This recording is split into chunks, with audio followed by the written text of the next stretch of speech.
Shiratal ladzina an'amta 'alaihim ghairil maghdubi 'alaihim waladdallin. Amin.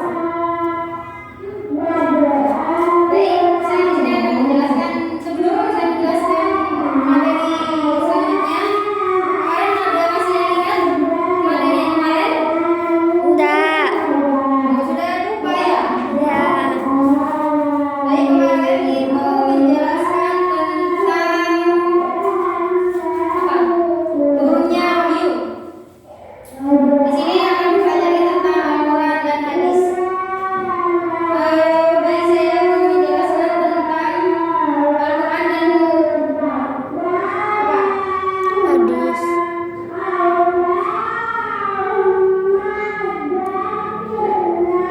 Dan menjelaskan tentang sejarah penurunan dan penulisan Al-Quran.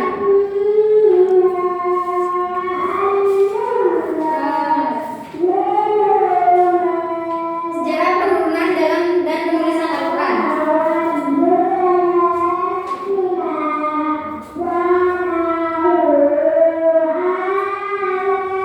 Sejarah penurunan Al-Quran itu Al-Quran ditentukan secara berangsur-angsur berupa beberapa ayat. Terus yang pertama cara wahyu diturunkan seperti yang disebut dalam Al-Quran yang berbunyi wa ma kana li basharin an yukallimahu illa wahyan aw min wara'i hijabin aw yursila rasulan fa yuhiya bi'idhnillahi man yasha innahu aliyyun hakim. Turunnya Al-Quran itu ada tiga. Yang pertama wahyu turun secara langsung.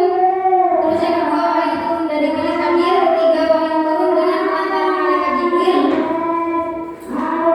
Dan yang terakhir wahyu turun dari perantara atau Ar-Ruh Al-Amin. Saya akan menjelaskan tentang wahyu turun secara langsung. Panas ya? Panas sekali. Wahyu turun secara langsung berarti Allah meminjamkan suatu pengetahuan ke dalam jiwa atau hati Nabi Muhammad tanpa melalui perantara malaikat Jibril. Terus yang kedua, wahyu turun dari bilik tabir. Wahyu turun dari bilik tabir maksudnya Allah memperdengarkan suara dari balik tabir. Kejadian ini juga pernah dialami Nabi Musa alaihissalam ketika beliau menerima wahyu dan mengangkatannya sebagai nabi. Yang ketiga, wahyu turun dengan perantara malaikat Jibril atau Ar-Ruh Al-Amin. Cara penyampaian wahyu melalui malaikat Jibril itu diterangkan dalam Al-Quran surat Asy-Syu'ara ayat 192 dan 94. Proses turunnya wahyu itu ada tiga kelompok. Yang pertama, kelompok berpendapat bahwa Al-Quran turun sekaligus ke langit dunia pada Lailatul Qadar. Yang kedua, berpendapat bahwa Al-Quran diturunkan ke langit dunia secara bertahap. Yang ketiga, berpendapat bahwa Al-Quran pertama kali diturunkan secara sekaligus pada Lailatul Qadar atau Lauhul Mahfuz atau ke Bait Al-Izzah. Terus yang ketiga, ayat pertama dan terakhir diturunkan itu ayat dan surat pertama yang diturunkan itu surat apa? Surat Al-Alaq ayat 1 sampai 5. Hafal semua kan ya? Hafal. Alhamdulillah hafal kalau sudah hafal. Yang kedua itu ayat dan surat yang terakhir itu surat yang terakhir turunnya Al-Quran itu surat Al-Maidah ayat 3. Ada yang tahu? Agak tahu sudah. Gimana bunyinya? Mbak, kok sudah agak tahu? Ayat terakhir ini ya diturunkan di Arafah pada waktu Nabi Muhammad sedang menunaikan haji wada atau haji perpisahan. Jadi ini haji yang terakhir bagi beliau.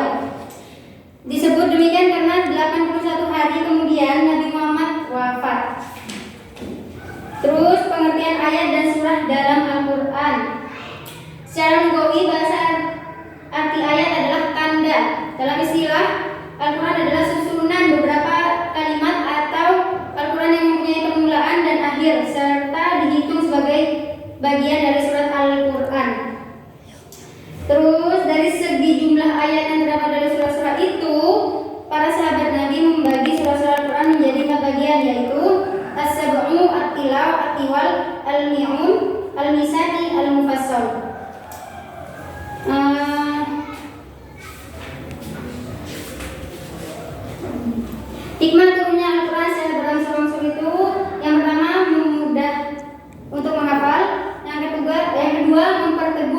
hati Rasulullah. Terus yang ketiga, mempermudah memahami dan melaksanakan ajarannya. Yang keempat, meringankan dalam penyampaian. Yang kelima, menjawab atas permasalahan yang sedang dihadapi Rasulullah. Terus sejarah penulisan dan pembukaan Al-Quran itu ada 3. Penulisan dan penghimpunan di masa Nabi Muhammad. Yang kedua, penulisan dan penghimpunan Al-Quran pada masa Abu Bakar. Ketiga, penulisan dan penghimpunan Al-Quran pada masa Utsman bin Affan. Fungsi dan tujuan Al-Quran diturunkannya itu sebagai petunjuk bagi manusia, sumber pokok ajaran Islam, dan peringatan dan pelajaran bagi manusia. Mungkin sekian penjelasan dari saya. Ada yang tidak ngerti? Ngerti semua? Saya. Baiklah, kalau begitu Ibu akan memberi kalian tugas. Oh baiklah, sebagai Ustazah akan memberikan tugas ya. Tapi kerjakan di rumah ya. Kerjakan di rumah, kita buat PR aja. Itu nanti kita tuliskan ayat pertama kali turun Al-Alaq ayat 1 sampai 5. Besok kita pertemuan lagi, kumpulkan besok ya. Saya. Baik, kurang lebihnya Ibu Ustazah mohon maaf. Boleh dipimpin untuk berdoa penutup. Siap, berdoa dimulai. Bismillahirrahmanirrahim. Innal insana lafi khusri illa alladziina aamanu wa 'amilus sholihati wa tawashaw bil haqqi wa tawashaw bis sabr. Baik, kurang lebihnya mohon maaf. Wassalamualaikum warahmatullahi wabarakatuh. Waalaikumsalam warahmatullahi wabarakatuh.